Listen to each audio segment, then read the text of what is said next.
Hi friends.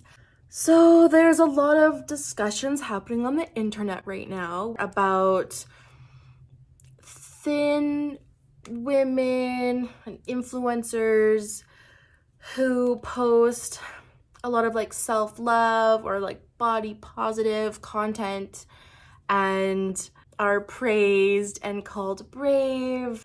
Just really, they get all the benefits of being vulnerable on the internet. Other people, let's say more marginalized bodies, could do the same thing and they're just met with hatred and harassment and bullying. And it's the same old pattern. Like I first spoke about this, we've all been talking about this for like a really, really long time, but I pissed off enough people in May to be heard. And it's been like an active conversation since then, which is good. It's so good that we're having these conversations, but there's still a lot of confusion and a lot of hurt feelings in between it all, on both sides. So I thought I would try to clear some of it up. I made a beautiful, beautiful drawing. And yes, I do commissions. So like hit me up if you want me to like draw you and your pet. Anyways, this is the best thing I could do. I'm very visual. Yeah, here we go. Insta versus reality, okay? We got our Insta human, very like hourglass figure, slender, like perfectly posed. And then right next to it, we have our reality human, in which the influencer is positioned in a way that a part of their body is exposed that is typically not accepted by society. So that could mean like a belly roll, or this is like a little belly pouch, I don't know, little belly. It could be cellulite, stretch marks, I don't know, any like small amount of fat or like imperfection is seen on this side as the reality. It's complex, and I'm gonna break it down. So if you're just looking at it, you're like, wow, this is amazing. This person who looks so perfect over here is like real human over here. Or, hey, I have fat on my body too. This is so inspiring. And yes, I've heard a lot that this has helped a lot of people to realize that the internet's fake, or a lot of it's fake, and everything's kind of perfectly curated.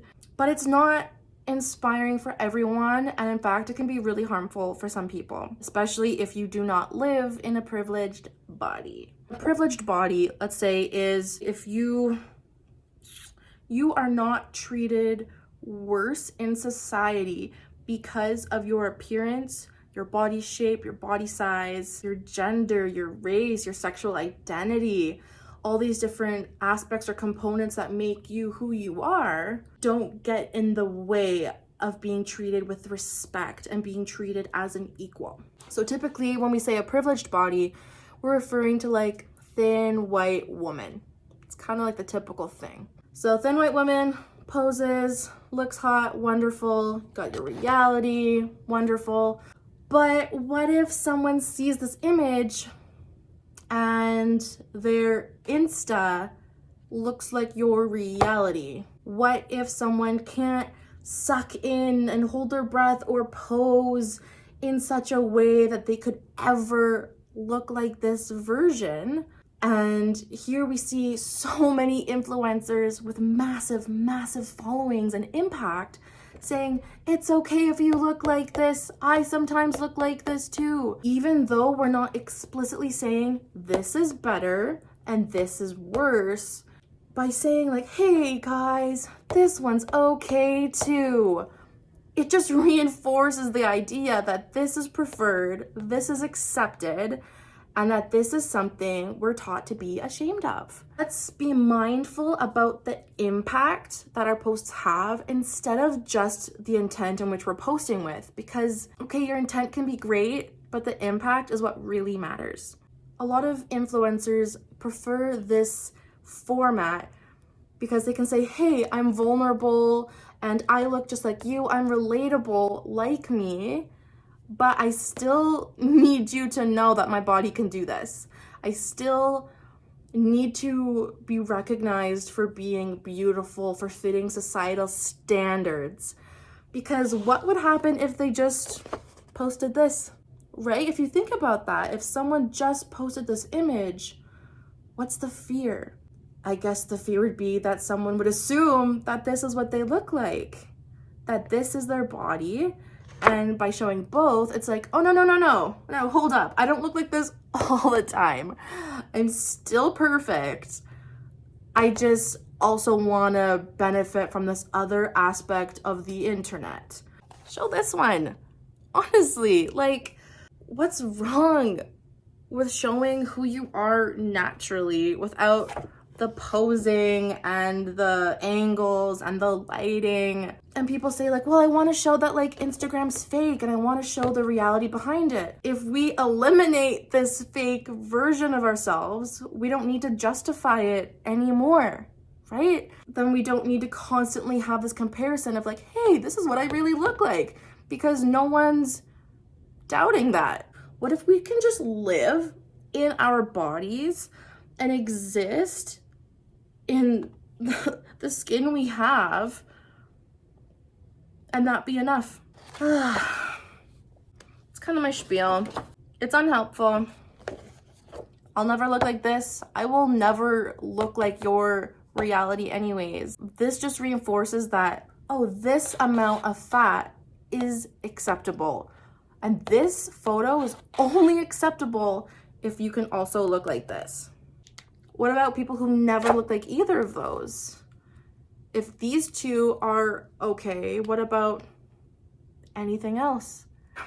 This is when I met with questions of, okay, I hear you, but what do you want me to do? Like, I'm living with an eating disorder or I'm in recovery and I want to use my experience to help other people as well. That's wonderful.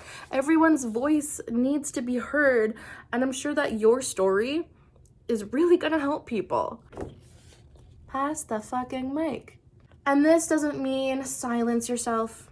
This doesn't mean that your experience isn't valid at all. It's just saying that your experience is not the only experience. There are others with different perspectives, different stories that need to be heard and that are not being heard.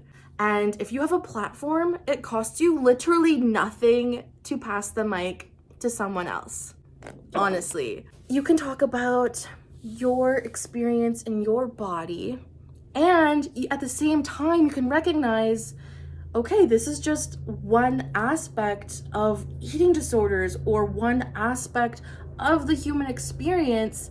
So now I'm gonna bring someone in who has a different story and let's hear from them. They need to be heard because they're gonna help a different group of people. As much as you want, you can say like, this is an activism, I'm just posting on like my personal Instagram, it's just my personal journey.